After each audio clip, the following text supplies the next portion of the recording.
Okay, so a lot of people have asked me to do a slower version of my videos and kind of walk you through the steps so you can get a little better view. And honestly, it's just been about time. But here I am. Time to switch out the candle. And every time I do a new candle for these, I put something on it. I put a spell on it. I put some oil. I'll show you my oil here in a minute. But I carved some runes and some symbols into the candle just to kind of help direct my will. There's a lot of conjecture about whether or not that's effective, necessary, what works best, but this is some oil I bought, I can't even remember how long ago, from a witch, and I use it for my money spells.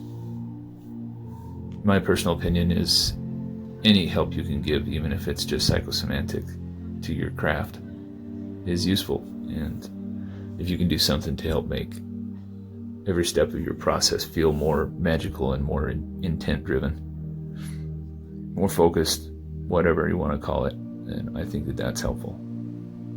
So yeah, I do this.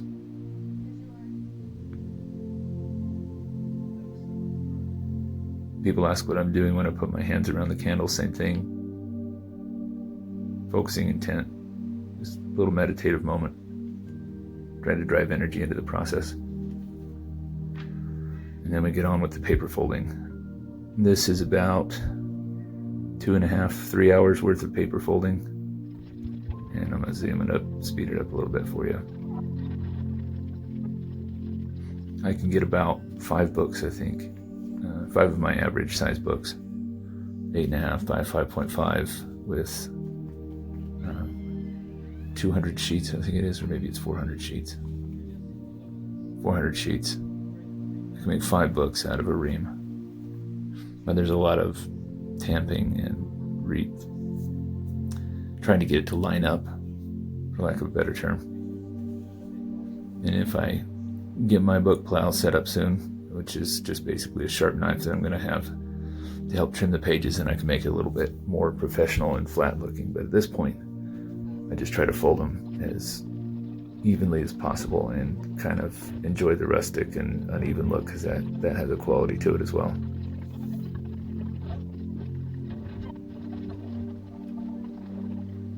I always battle with whether or not to turn off the sound on these, because I know you guys say you like hearing me talk about it, but I like the sound of the video, especially when it's sped up. I think it sounds cool. Something about squeezing that much time into a space that it's interesting to me.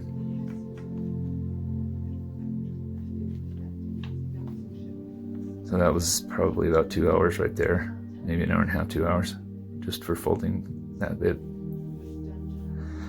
And then I've got to go in a second here and put the holes in each of what those are called signatures, pages that are folded together. And fold them together into signatures and then count them up.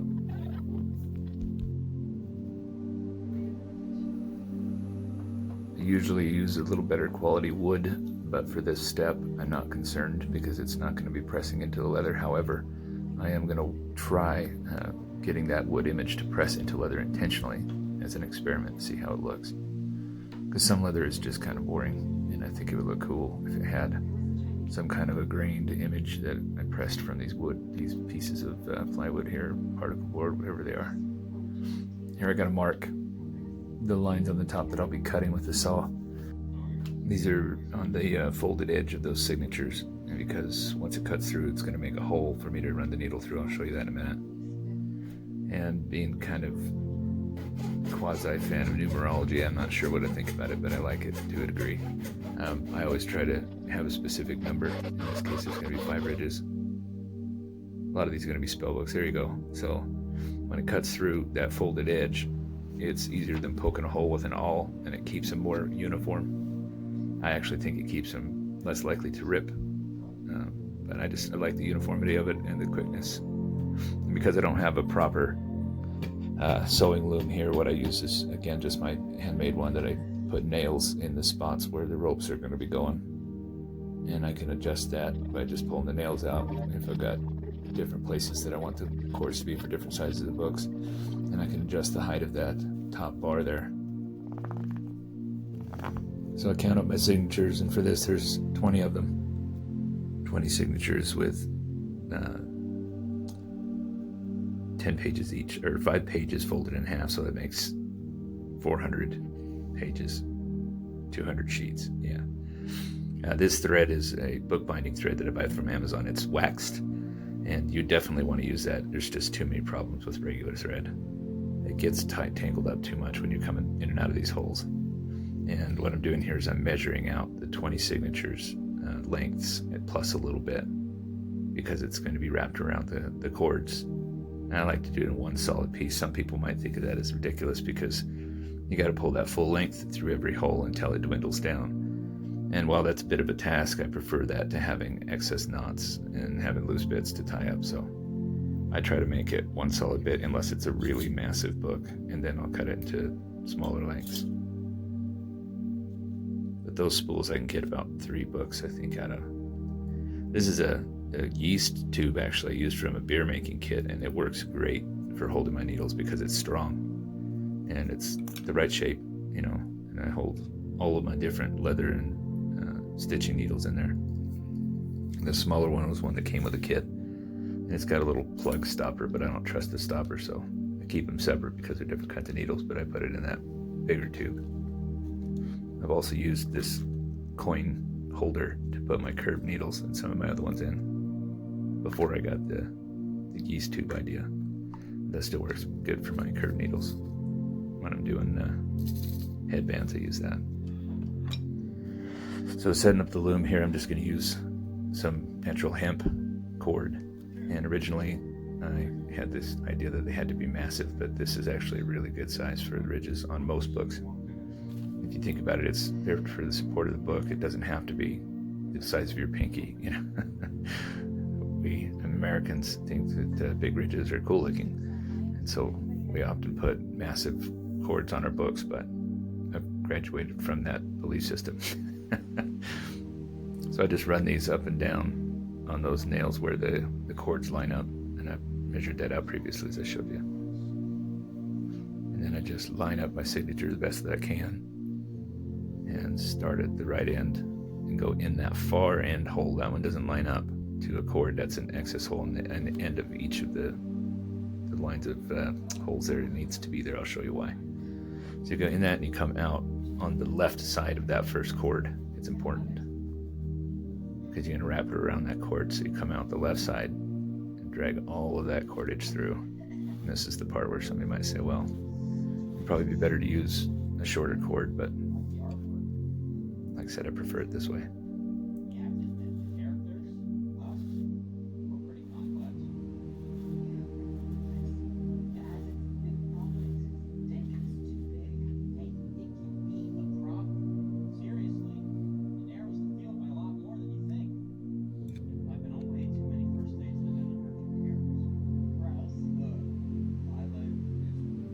After you've dragged all that out, you just put it back in on the right side of that cord, that same cord in that same hole.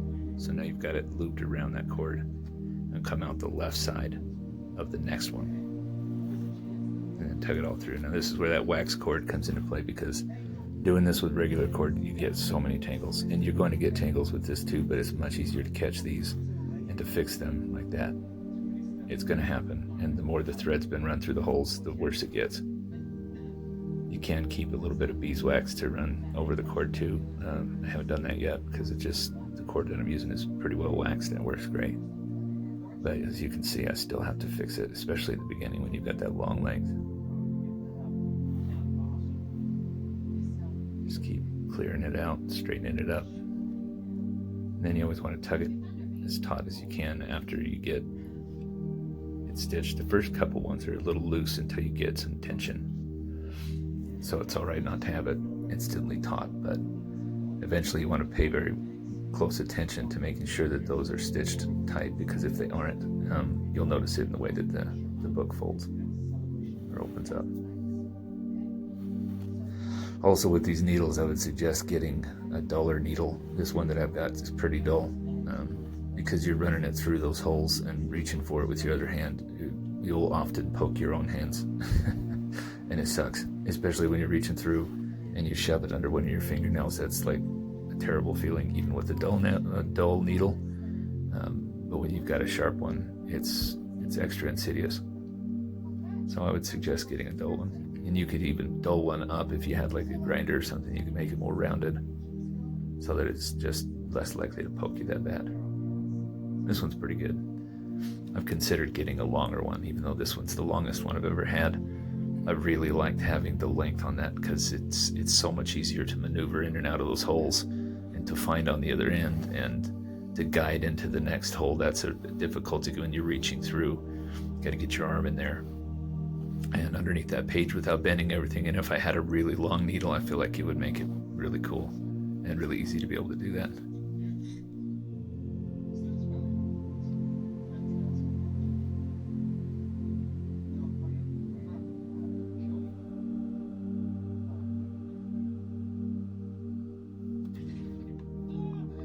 So you're just going to continue on down the row, and when you get to the end, I'll show you what that extra hole is for.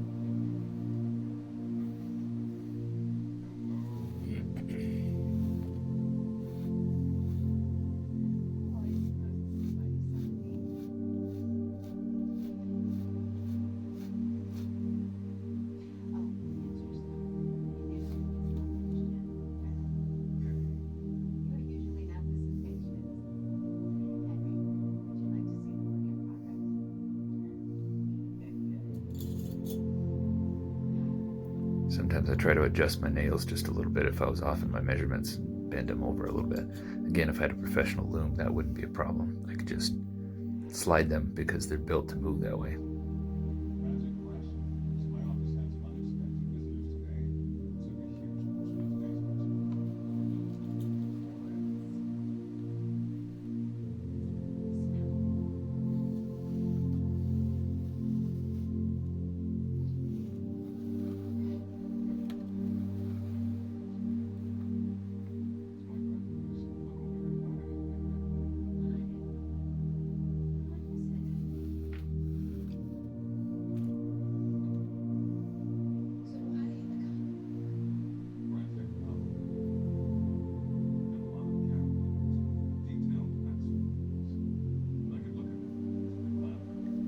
Okay, so I was going to apologize for my shaky camera, but let's just call it action filming.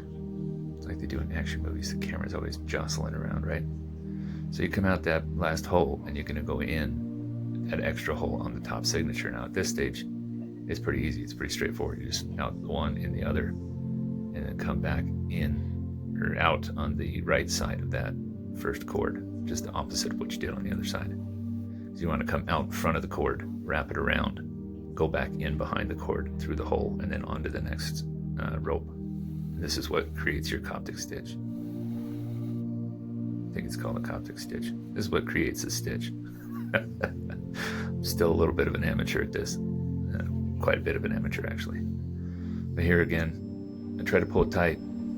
They will wiggle loose a little bit while you're finagling that needle into the next couple holes, but you'll be able to tighten it down before you pull each cord absolutely taut around the rope and keep it as clean as you can. Unless you like it jangly. If you like it all jangly, then go at it. Do it your own way.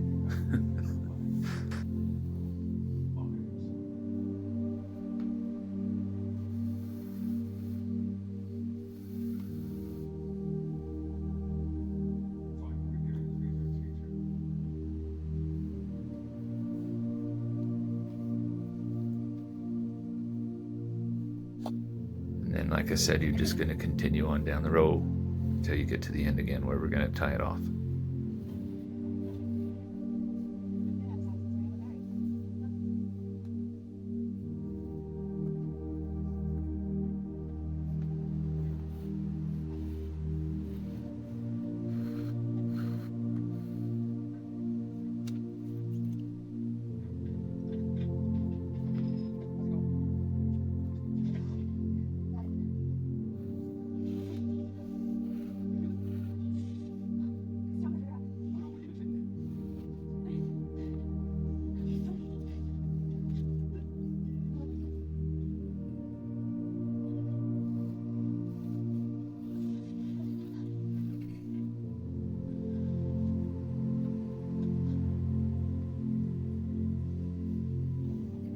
you get to the end here, you just tie the loose end and the one that you're stitching with together. I do a double knot, just a real simple double knot. And I tie it tight enough to kind of hide in that little nook, which is another reason why I like this saw, because it gives a place for that knot. You go back in the top signature. Now I leave that little tail that I tied on from the beginning because I like to wrap it up in the stitches that follow to give it a little bit of extra security if the knot comes unraveled. The glue's going to do that as well, but I'm a little bit of an overachiever, I suppose, in balance and trying to keep things tied up. I'll show you some other idiosyncrasies that I have with that coming up. See, I'm going to tuck that tail through that last loop there, or that first loop, and then I'm going to pull it tight as I go into the next stitch. I don't do that once or twice, and then cut it back in on the right side, come out on the left side of the next one, and just continue on down the ray.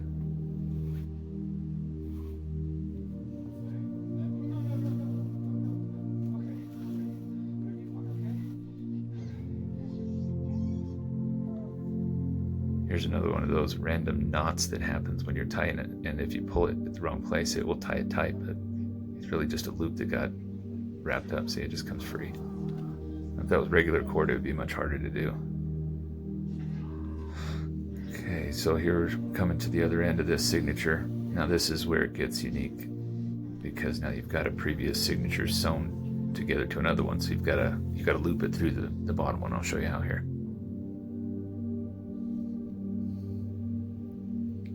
Now when you take your needle, if you tried to go in between those two signatures, there's nothing there. So you got to go down one signature below it, in from that side, and out the other side. And that will wrap it around the previous signature stitch and hold this current top signature to the bottom two.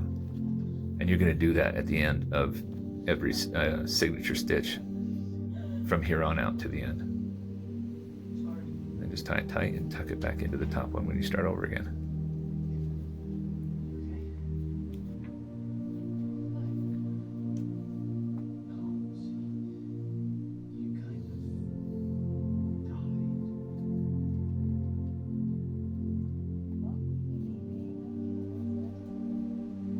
I know my arm's getting in the way of my awesome action cinematography here. I don't have the best setup. I've got to kind of hold my phone on a tripod, so when I'm doing this part, it was hard to keep out of the way, but I'll be out of the field of vision here in a second. Until then, you get to enjoy the awesome bottom portion of my tattoo.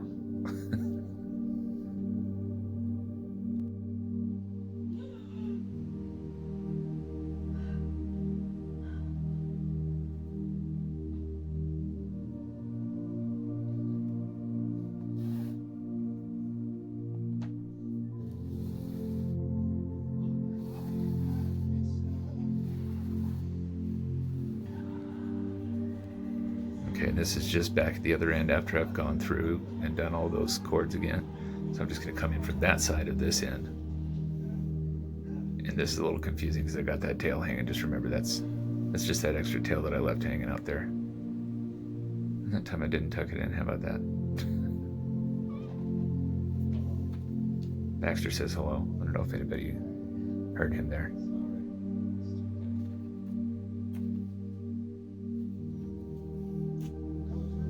Then you just again go back into that first hole, come out the left side of that first cord and pull it tight. Maybe this is where I tuck it in. I can't remember. It's like I'm watching this with you guys for the first time. Nope. Oh, yeah. Oh, no. Maybe. Did I?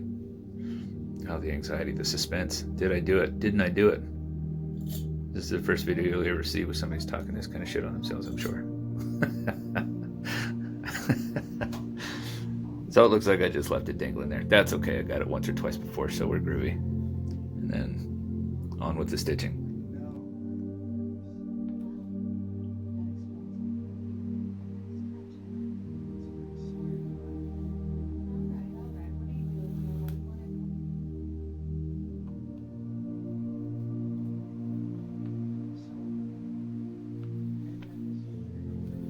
And because I like it, I'm just going to speed it up for you.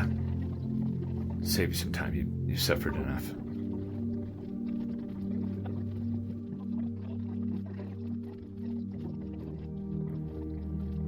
All in all, I think each one of these signatures, or each one of these, this is called a text block when you stitch all these signatures together.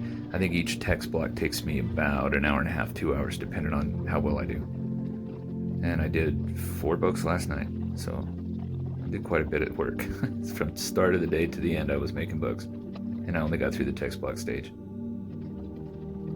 But it's worth it. I love it, and I can't get enough of it. I was up till 7 in the morning. All right, so here's at the end.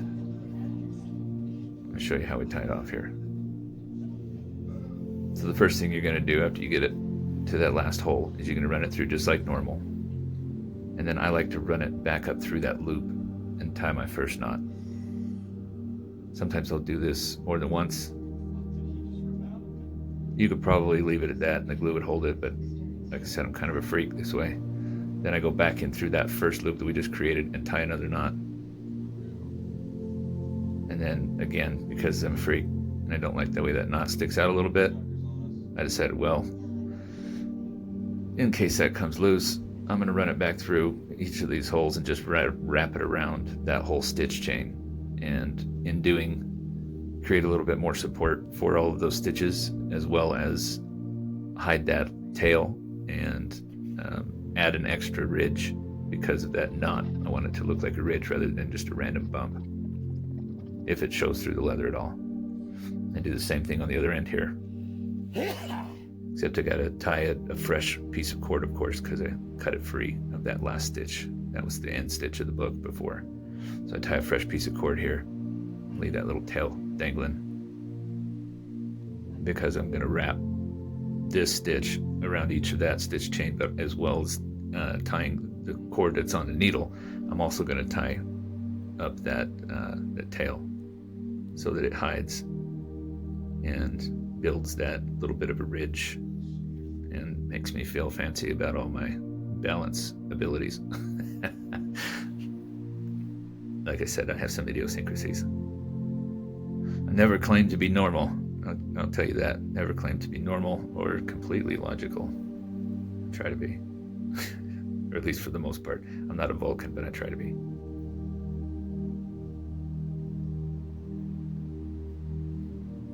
And somebody's going to give me hell for that too. I can hear my friend Snow right now.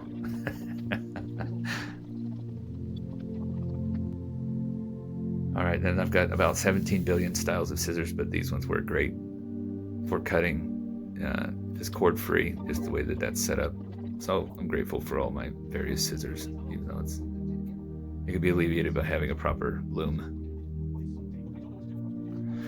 And I just trim it down and make them as even as I possibly can for when I glue that down that spine and start attaching the book boards to it. And that's it. That's a text block. Stitching of it anyway, the first steps. And I'm getting pretty good at it. I'm pretty impressed with how it looks now. Getting better. That's what I love about these, is how it lays like that. And it lays like that after the glue's on it, so it makes it open flat without even having to try. But thank you for spending all this time with me. I hope you enjoyed it.